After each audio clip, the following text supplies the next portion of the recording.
Yaltiroq beribdi. Qadikalni olib beradi, hali soqoldan keyin ishlatadigan. Keyin xotin xotin yoqmaydi. Qarab qo'y erkak. Qara xotining. Zo'r hammom qurib ber, kirmoshni qo'yib ber, uyda mol boqtirma, agarodga kirg'izma. O'ziga qarasin, zo'r pitaniyalarni berib qo'y. Uyda bitta trenajyorni zal qilib ber, xotin ham shuna bo'ladi. Qomatli bo'ladi, go'zal bo'ladi. Qimmat 30-40 minglik so'nlarni olib kelib ber. Kir so'nni shirin hidligini olib kelib beradi, so'ng olib kelib beringiz. Ha bunda betini yuvgan ayolni beti tiniq bo'ladi. U ko'chada yurgan fohisha bola tug'maydi u. Figuram buziladi. Uni qaynatasi yo'q.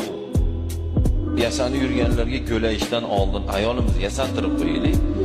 Qaynatalar kelinlarga sharoit qilib bersin. Er xotiniga aytsin, kir uyga o'tirib tur, hozir o'g'ling keladi, kelini chiroyli kutib olsin.